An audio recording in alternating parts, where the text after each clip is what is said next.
Hello and welcome to another episode of The Damage Report. Is the natural number following four. It's a good start to the day.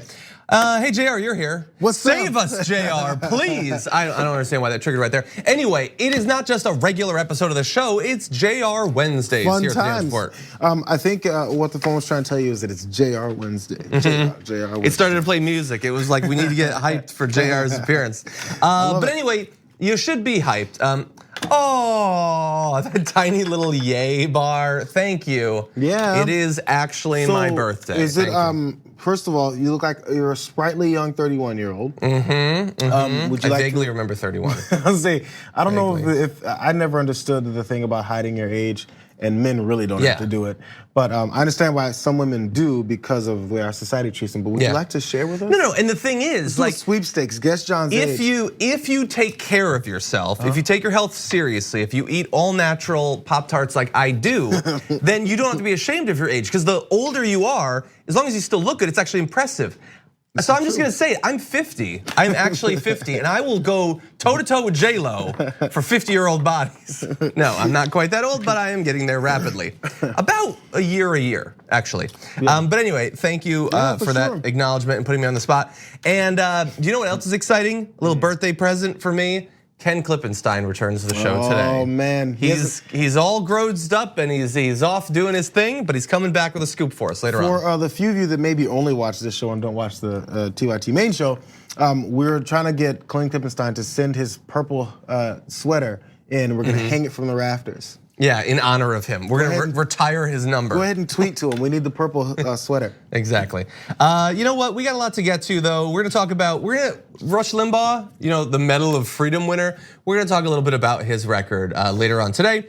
Adam Schiff is facing death threats. Some of the people you're following on Instagram don't exist. We got a lot of stuff to talk about a little bit later on. But before all that, let's touch base with impeachment, the big domestic news of the day.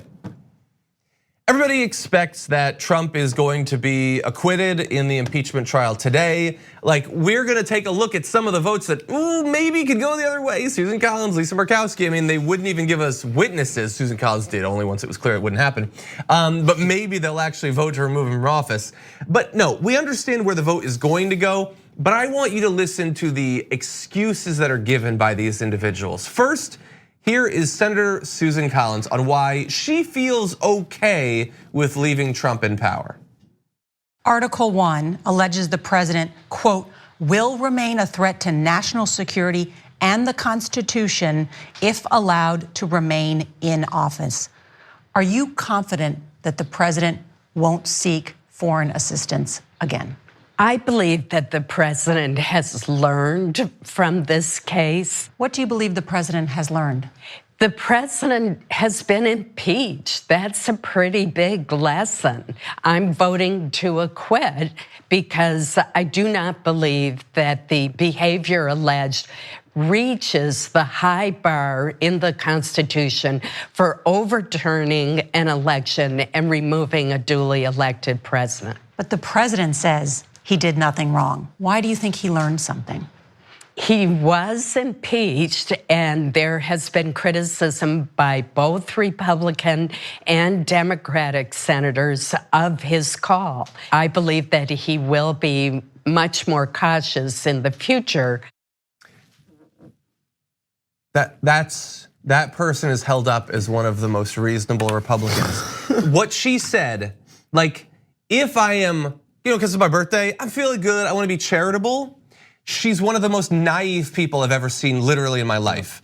That's the best case scenario, and it probably isn't accurate. She was lying to our faces about how he's been chastened by this experience. After being impeached, why would he ever? I mean, think about what would happen if he did pursue foreign assistance. He'd be protected from the consequences. He'd never do it then. Crazy. What are you talking about? It's not like it, again, everyone, as you said, the best case scenario is that she's naive and somehow forgot the way they all felt about Donald Trump before he became president. All of them called him a liar, called him detached from the truth, said he was a sociopath, said it would be their fault. It would be the downfall of the Republican Party if he got in office. I think Lindsey Graham was the one who said that. He destroyed the Republican Party. After all of that, suddenly, he's learned his lesson. That's nothing like the characteristics of what you guys described him as or anyone knows him as. What will actually happen, if anything, by the way, because it could give him carte blanche to be like, I can do whatever I want because they gave me this free card, get out of jail free card. He'll circle the wagons and he'll eliminate any more potential snitches. That's what he's concerned about. Since the beginning, he's concerned about whistleblowers, leaks and loyalty. As he's found that may not always be the case, he's gonna make sure he continues to tighten up that circle. And that's what dictators do. They have a small circle of people they can trust to carry out what they want. Yeah, and like her thing is, we don't need to remove him because he's learned his lesson. Okay, so let's pretend that we don't know what he thinks coming out of this. We do, and we're gonna get to that in a minute. But let's say we don't know. Let's just look at the past and see if we can learn any lessons. So Donald Trump, in his first run for the presidency, 100% repeatedly, both in public and in private, asked for foreign assistance. We can disagree about whether he received it, but he did it in public. His campaign manager had meetings. He was asking for it on TV, all that. He asked for it. As a result of that, there was a multi-year investigation of him that was far more damaging and distracting and all of that than impeachment was, which was only a couple of months. As soon as the Mueller report came out, the next day, he had phone calls trying to pressure Ukraine to help him out. So he didn't learn anything from a multi-year investigation of his seeking foreign assistance. Then he does it the second time, even though he knows the consequences, and the Republicans 100% protect him again. You would have to be a madman to think that he would not. He's gonna do it in this election, not like for future stuff, the midterms, wants to help out Republicans. He is going to actively do it now. But that's the hypothetical. We don't have to be hypothetical. I mean, Norah O'Donnell in that said, he says he didn't do anything wrong. In fact, you can take a look at this if you want to check it out. Philip Bump, and it even conveniently has a photo of Susan Collins. The 75 times he's insisted he did nothing wrong. If a kid keeps saying, I didn't do anything wrong, imagine if the parents were like, no, he learned his lesson. How stupid would you have to be? Every time that he did it. And in particular, like that's in general, he's been saying he did nothing wrong. He was asked about Susan Collins specifically saying he had learned a lesson. The president said, it was a perfect call. He is yelling at her, no, I have learned nothing because I didn't do anything. It was a perfect call, I can do whatever I want. You don't have to believe us, believe him. It's what it's always been. He's never hidden any of it, by the way. None of it has been done covert. None of it's been done in a way where he's like, well, I'm gonna make sure that people don't find out what I'm doing is illegal. He does it so blatantly, I'm not even sure if he knows that it's illegal. No, not that he doesn't know that it's wrong or the way he does other presidents haven't done before, at least so blatant. I'm sure other presidents have had corruption we never found out about. But what he's learned is like so much so he thinks he's a different kind of human being. So even if he considers something is illegal, he'll go, I did it, but I get to do it because I'm Donald Trump. It's the way his brain works. And until we understand that, as outrageous as that perspective is, you're gonna continue to run into this brick wall. Susan Collins, but I don't think she really cares. No, she's fundamentally unserious. Just not. She is a hack of a different flavor. Like the other Republicans, she likes to pretend that she's not, but she is. The end result is the same. A normal human being, after going through the year-long investigation and then somehow skirting that responsibility that was blatantly put forward of the evidence. But after you have a collective group of a majority of the Senate backing you up publicly and vehemently, like you're forced to go harder with this. If nothing else, this encourages him more than the previous thing. Well, you know who is gonna go hard? Trump's inner circle, because we're like, has he learned a lesson about other time? Like hypothetically, he could ask, Ireland for help or something. I wonder what he'll do in the future. No, let's stick for just a second to this particular call for foreign assistance. Rudy Giuliani was asked about whether they should push forward with investigations of Biden. He says, absolutely, 100%. I would have no problem with him doing that. In fact, I'd have a problem with him not doing it. I think he would be saying that Joe Biden can get away with selling out the United States, making us a fool in the Ukraine. Giuliani has not been pushed aside by Donald Trump. He has not been attacked by Donald Trump in any way. He's still working for Donald Trump. And they're saying they're gonna go forward with this call for assistance. But again, he learned something. Yeah, he did. He 100% learned something. He learned that he can do whatever he wants. That's the system we have. He's not formally a king, but in effect, he can do whatever he wants.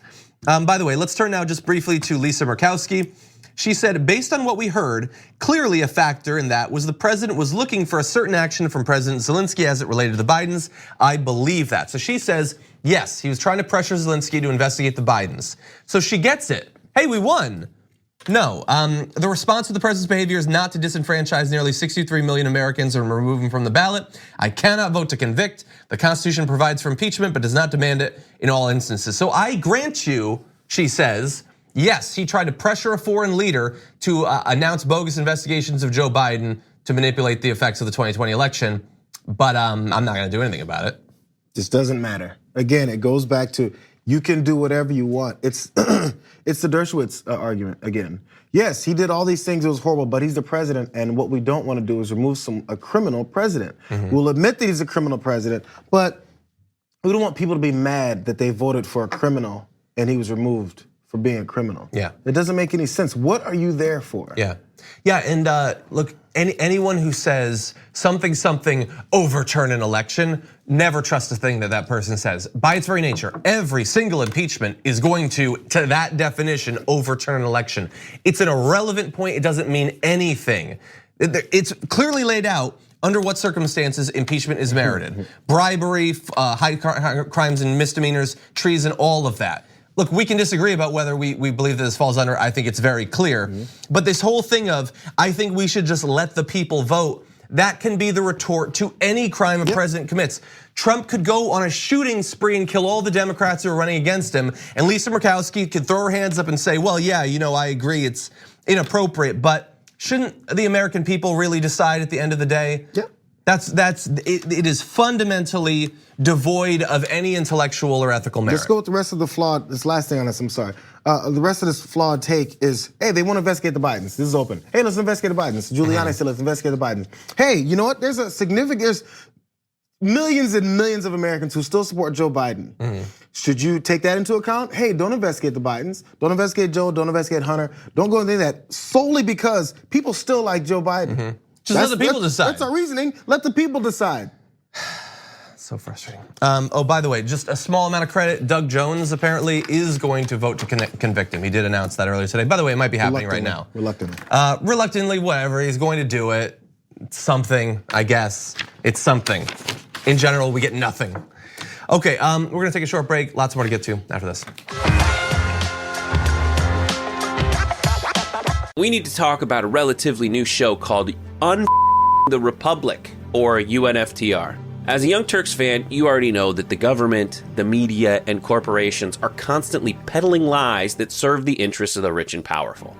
But now there's a podcast dedicated to unraveling those lies, debunking the conventional wisdom. In each episode of the Republic, or UNFTR, the host delves into a different historical episode or topic that's generally misunderstood or purposely obfuscated by the so-called powers that be, featuring in-depth research, razor-sharp commentary, and just the right amount of vulgarity.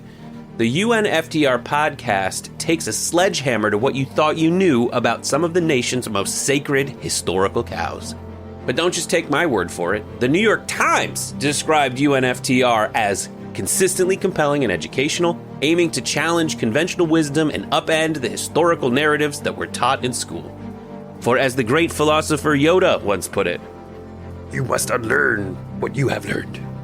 And that's true whether you're in Jedi training or you're uprooting and exposing all the propaganda and disinformation you've been fed over the course of your lifetime.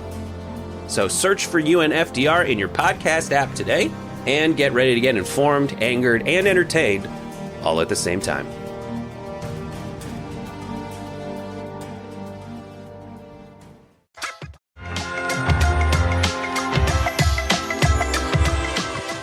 You might have, like me, been on Instagram and you follow some accounts and you see that, oh, they're promoting products. And maybe you wonder briefly, how much experience do they really have with these products? How much do they know about that flat tummy tea?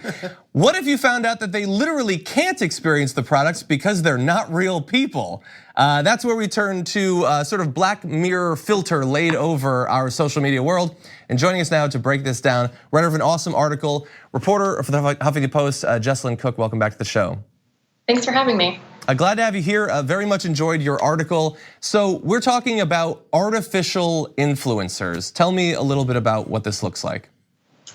Well, they look a lot like people. They're popping up all over Instagram, and these influencers, they're computer generated. They're either created by brands themselves or by digital marketing agencies that let different brands use them to promote their products or services. So how realistic are these in general? Like if someone is just sort of going about their day, are they going to, well, we're seeing some there. Like, are they generally labeled as being artificial? Is the nature of how artificial they are made clear? And in general, how good is this technology getting visually?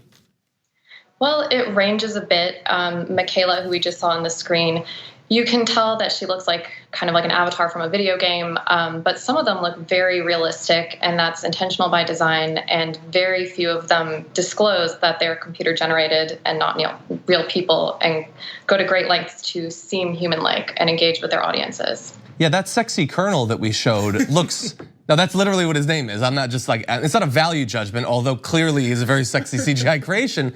I can't tell the difference between that and a real person. I think he looks 100% real. So where did this come from? Why is it, like instead of just having an actor pose for photos for KFC, why would they create a digital mascot like the sexy colonel? What are some of the advantages to that? I think for KFC, it was just a marketing gimmick that was supposed to be kind of funny. But for a lot of brands, digital influencers, virtual influencers appeal to them for brand safety reasons. With a human influencer who endorses your brand, there's a risk that the next week they're going to be outed as a racist or they're going to do something scandalous. Whereas with CGI influencers, brands and marketing agencies have full control over what they do and what they say. So this is really interesting. So I totally agree with you. You never know what some of these influencers are gonna end up doing or saying, and the track record in the past has been pretty bad for a lot of them. Generally, they end up saying something really inappropriate.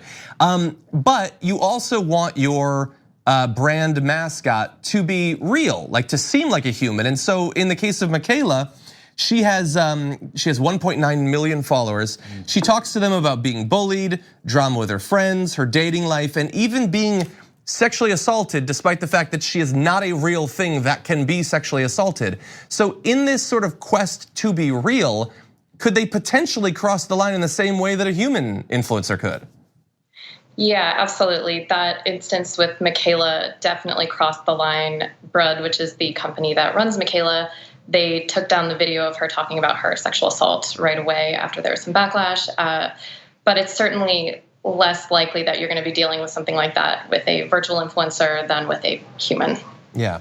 So what I'm curious about is, like, so I sort of get how you might want to, if you want to have an account that's really popular and you don't think that you yourself can do it, maybe you're not super photogenic or something, maybe you create this avatar, create a life. It's kind of like a piece of living art or something like that. For the purposes of these companies though, where they're gonna be promoting products, there are legal regulations that these might or already are running afoul of, right? Right. So influencer marketing is becoming really big. It was valued at $8 billion last year, and it's expected to hit by 2022, it's going to be $15 billion. And so the FTC has started to pay a little more attention to influencer marketing. They haven't rolled out any specific policies to deal with the transparency issues posed by CGI influencers just yet, but there is a rule saying that if you are going to endorse a product, you can't talk about it if you haven't actually used it. And with CGI influencers, of course, they can't try anything because they're not real. Yeah, at best case scenario, the sexy colonel can try digital chicken, but that's probably as far as it goes.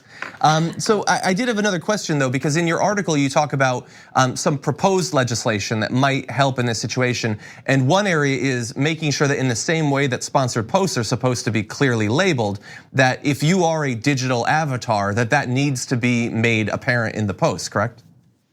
Yeah, so a firm called Fullscreen did a study last year, and they found that 42% of millennials and Gen Zers have actually followed a CGI account without realizing that it's computer generated. And that's where it gets really complicated with deceptive advertising. If you see the sexy colonel or Michaela promoting a product saying how much they love it, and you don't realize that they're not real and they've never used that product, that may influence how you spend your money. So some experts, Truth in Advertising, which is an advertising watchdog organization, they are pushing for disclosure of the fact that these influencers are not real.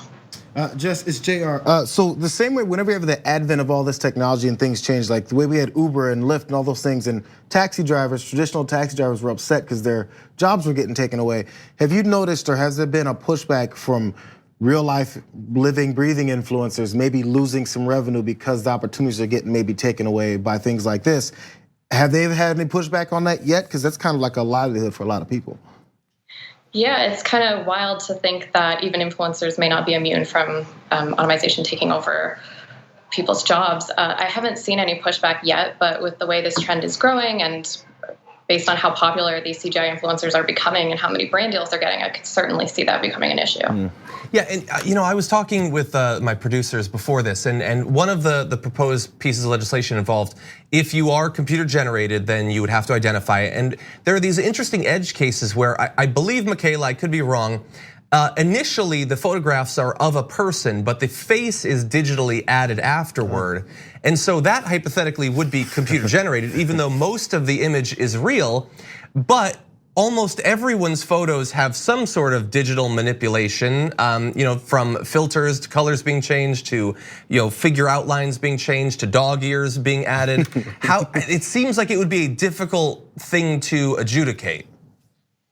Yeah, it's definitely going to be very complicated and messy, and I think that's why agencies like TINA, organizations like TINA, are hoping that the FTC will step in soon with some specific rules to say what is okay and what is not, and also how to disclose if an influencer is computer generated, whether that's acceptable to do that through a hashtag virtual influencer, or whether it needs to be more explicit. We just don't know yet. Yeah, well, Jesselyn, we appreciate, as always, you joining us. Great work there at the Huffington Post.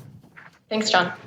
And I just want to finally add, I've had conversations with my wife, who is an actress, so she hates these conversations. But in the same way that, like, if you're gonna give like advertising stuff to an influencer, you'd prefer it with someone who you have a team of social media interns that are that person.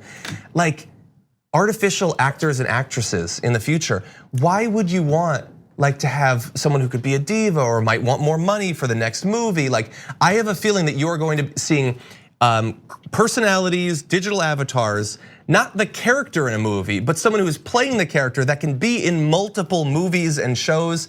Maybe they can't do that quite yet, but I think that in the same way that now we're talking about Sexy Colonel, I think that the star of Fast and Furious 17 is not gonna be a flesh and blood human. Well, yeah, everyone's gonna be voiceover actors now instead of real life actors. Until eventually they can replace that too.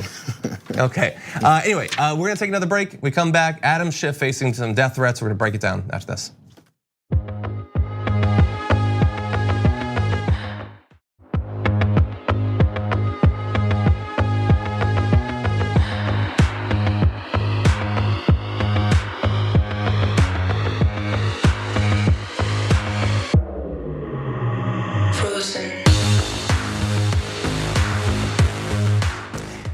It looks like today the whole impeachment thing is about to wrap up, but it's going on for a few months, and throughout, no one has been a more daily thorn in the side of Donald Trump when it comes to impeachment than Adam Schiff.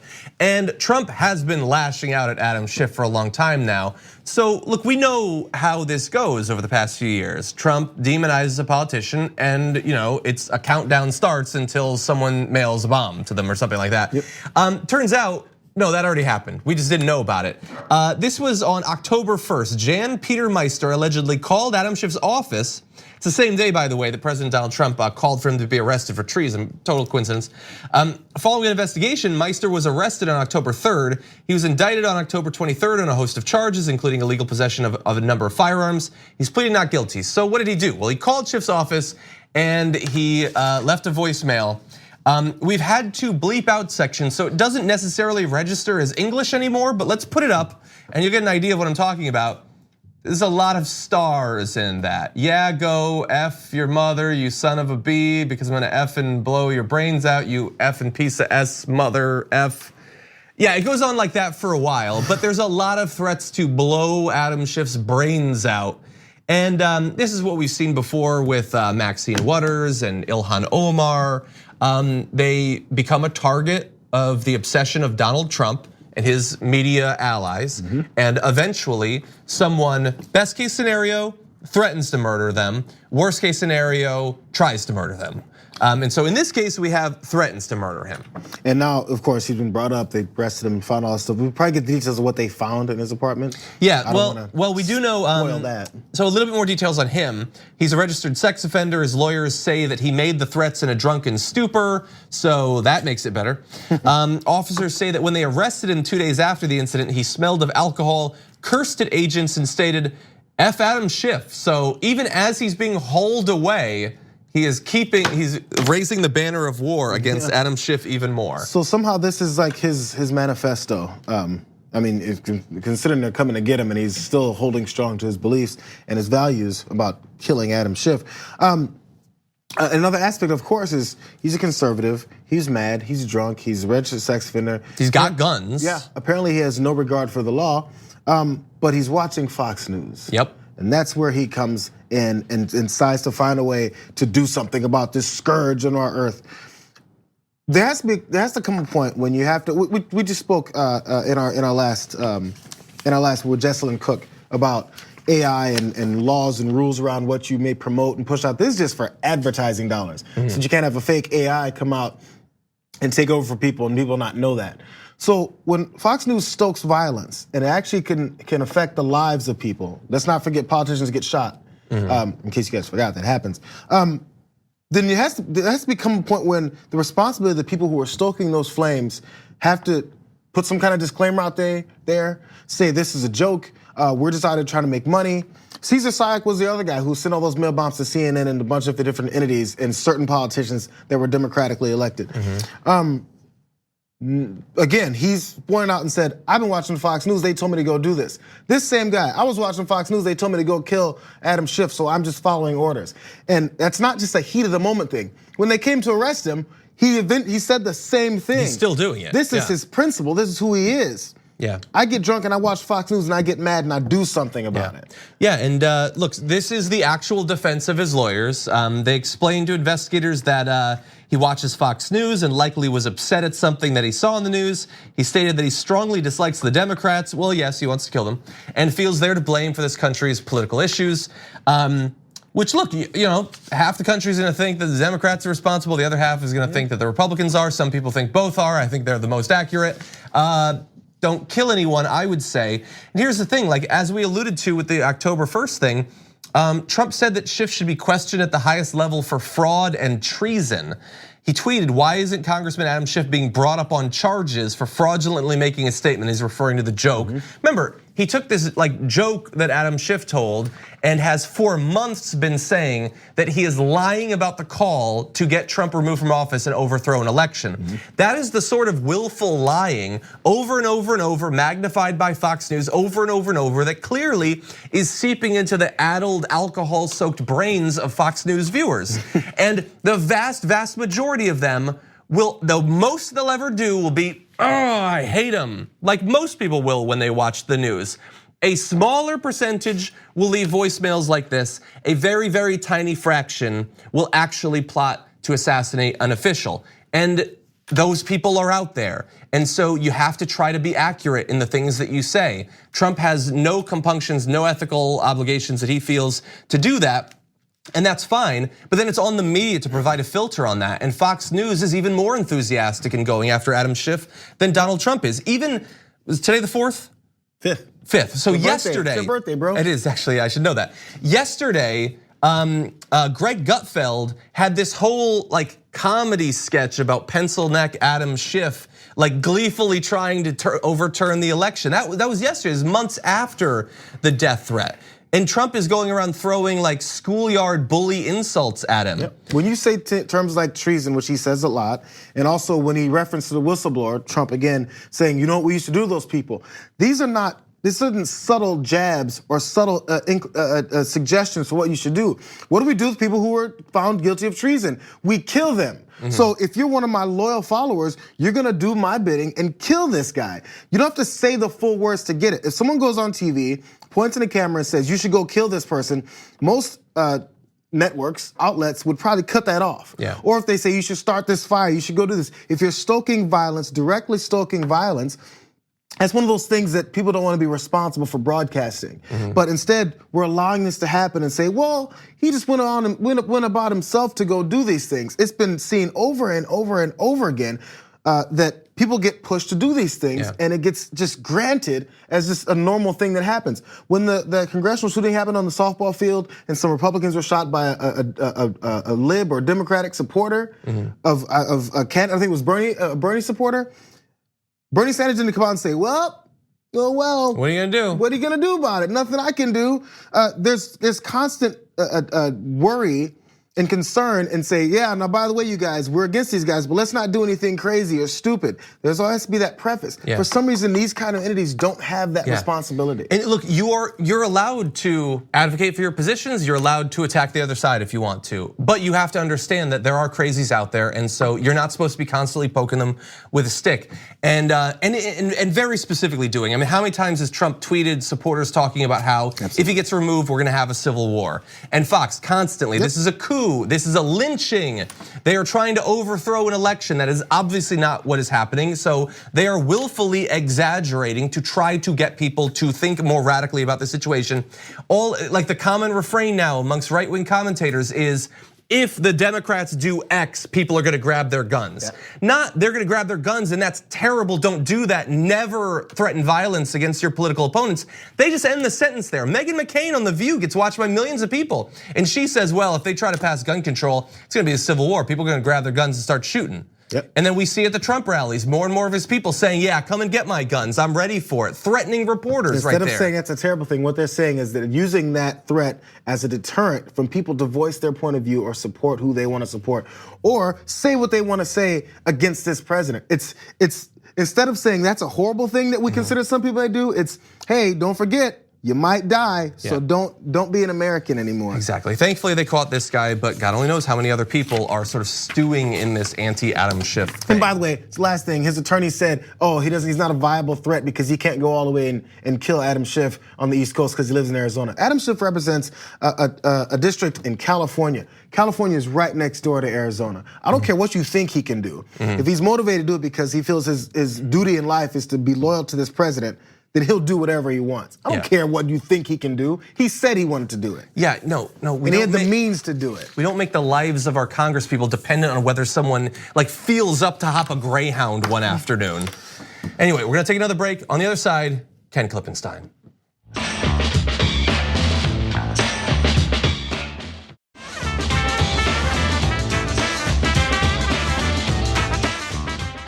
Okay, we're about to launch into a talk about a topic that is itself very serious, but perhaps more important than the topic is the return of Ken Klippenstein to the Damage Report. Ken, welcome back to the show. I feel like Gandalf the Grey now. Exactly. He's wearing gray. Oh, see? He tumbled forever through a mountain battling Crystalliza all the way to the bottom, but now he's back. Look, and Ken, while we're always happy to have you on, and you can join us and just chit chat, there is a good reason that you're here. You do have a very recent scoop. Yeah, I'm sorry it can't be better news, but it's kind of the nature of my stories. What I found was that CBP has been given under the Trump administration. CBP stands for Customs and Border Protection. The part of it that ordinary people would probably recognize would be Border Patrol. They've been given a new security designation that allows it to sort of enjoy greater secrecy, not respond to open records requests in certain conditions. Generally, it's making it less transparent. I would say, in short, the public now will know less about what Border Patrol is up to. So, and I sort of worry that this sort of change, I think for a lot of regular people it's not gonna be immediately clear what it means or why it's being done. How is it being sold by the federal government? First of all, is it being sold in a public way, or like are they sort of like, is it sort of hidden that this is happening? And what is the justification for this change?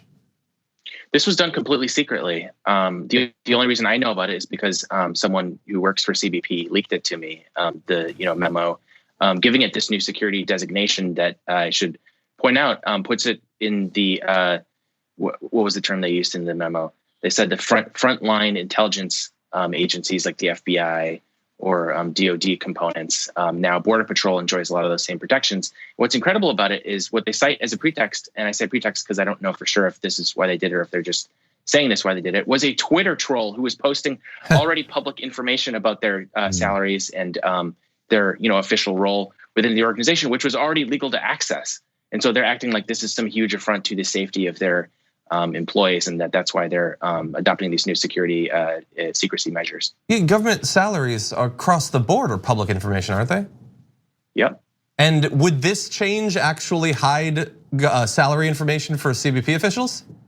Oh yeah, we can't get them anymore under the Freedom of Information Act or other public records. And not just that, I would say crucially, you also can't know who is doing what. You can't know. I do a lot of FOIA work, and when I'm trying to find out, what sort of documents might be of interest to the public, it helps me a whole lot to know who has what role in an institution. Who's responsible for what, because then you have an idea of what sorts of records they're going to be producing.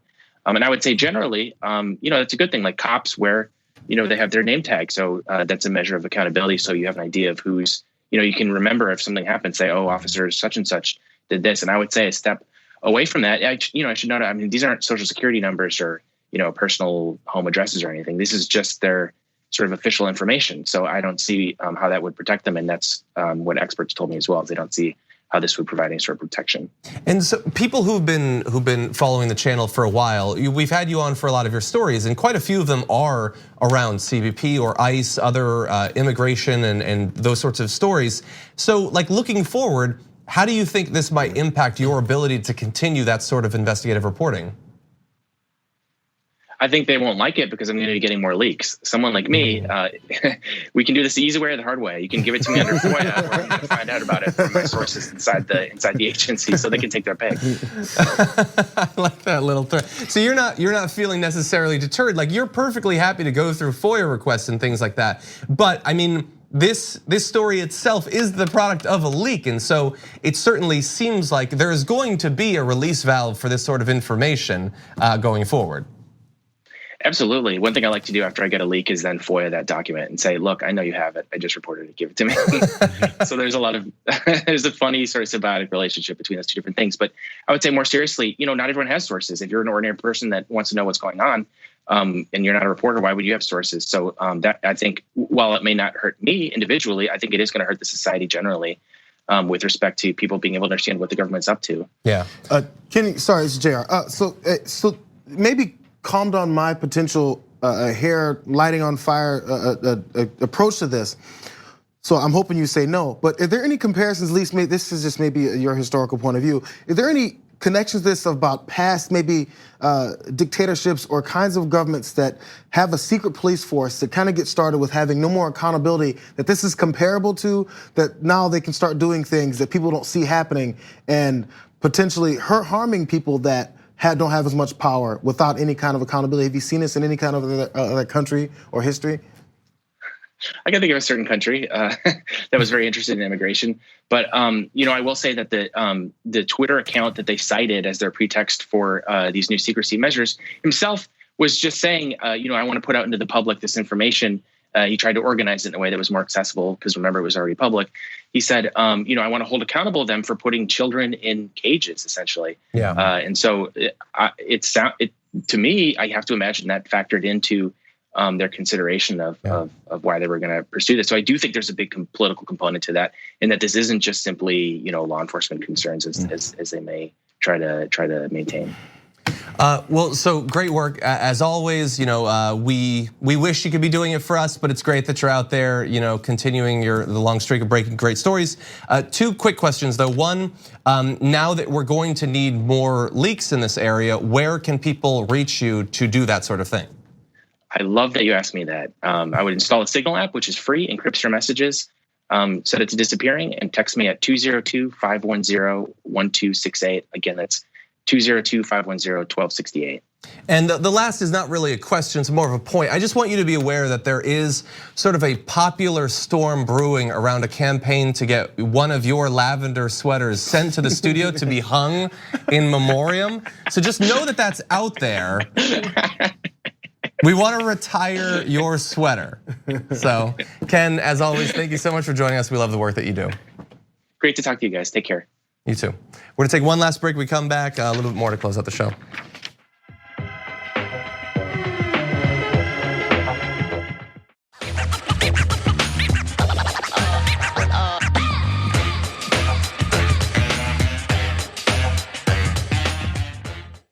I am proud to announce tonight that you will be receiving our country's highest civilian honor, the Presidential Medal of Freedom.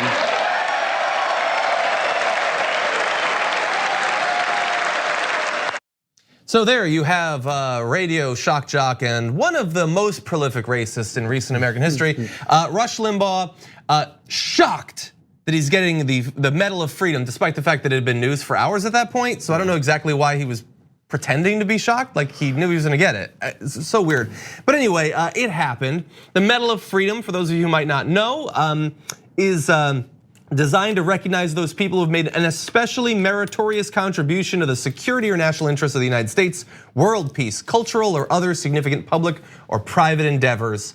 We're gonna delve into his endeavors, but what's your initial reaction? Well, that's the one part. I was gonna look up the actual meaning too, and I saw you had it. The cultural or significant public or private endeavor. So his cultural endeavor was to secure and produce and progress the racists in this country and their points of view. That's the cultural, that's the historical cultural thing about America that he's kept, that he's preserved for the past 30 years, or whatever he's been in. 100%. Let's go through a few examples of that, because people might be like, well, you're just saying that, but what has he actually said? Well, we're gonna let you know. Feel free to jump in. But this jumps over a lot of different sorts of horrible rhetoric. The first, he said that a student who was denied a spot at a contraception hearing, quote, she must be paid to have sex, so she's a slut and a prostitute. Specifically, he said, what does it say about the college co-ed Susan Fluke, who goes before a congressional committee and essentially says that she must be paid to have sex? What does that make her? It makes her a slut, right? It makes her a prostitute. She wants to be paid to have sex. She's having so much sex she can't afford the contraception. She wants you and me and the taxpayers to pay her to have sex. Yeah, she wanted people to have access to contraception. Which supposedly, if you were a movement that wanted to have less abortions, that seems like it'd be a good call, but no, she's a slut. He said that Kamala Harris and Barack Obama are not African American, and Rashida Tlaib's not a person of color. To be fair, he's the person who should decide. He said that Michelle Obama needs to get over slavery because she's like kind of like obsessed with it. Lest you believe that like Alex Jones has a monopoly on crazy right-wing conspiracy theorizing, Rush Limbaugh claimed that New Zealand mosque shootings were false flag operations despite no evidence. He's claimed multiple attacks were false flags, by the way, that's just one. He suggested that Matt Lauer should host a reality TV show locking victims in his office. It would be half dating game and half Survivor, and would be filmed entirely in his office, which would be a fun game to force the people that he sexually assaulted to go through. He said that maybe toilet water is a step up for some migrants, based on what the left is telling us. And he called the migrant women who'd been abused in holding facilities a gaggle of hysterical women. In 2011, he mocked a speech by the president of China saying on air, Hu Jintao was just saying ching cha, ching chang cho chow, cha chow, ching cho, chi ba ba ka, quo qua qua ki. Nobody was translating, but that's the closest I can get, he said. He also said that Barack Obama said he wasn't allowed to play on his private high school basketball team in Hawaii because he played black style basketball. What is black style basketball? You empty the clip at your opponents? What is it? I'm just funning with you here, but really, what is black style basketball? You watch Limbaugh empty the clip headline tomorrow. He also said that the NBA should be the TBA, the Thug Basketball Association, and they're not teams, they're gangs. And he said, quote, look, let me put it to you this way. The NFL all too often looks like a game between the Bloods and the Crips without any weapons. There, I said it. He talked about some caller getting the bone out of his nose.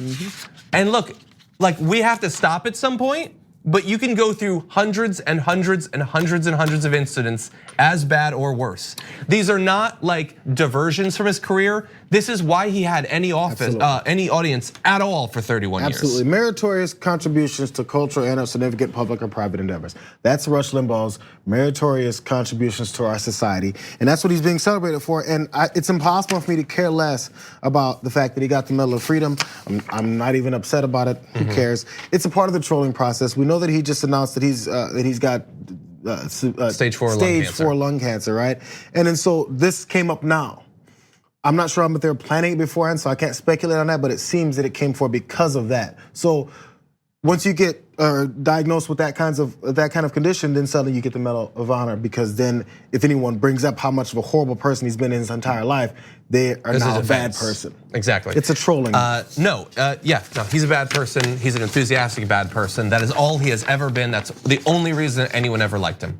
Jayar, as always, thank you so much. Great to have you here. Thank you everybody for watching. Lots more planned for the rest of the week. We got more for you. Send Johnny Pie birthday gifts. Expensive things.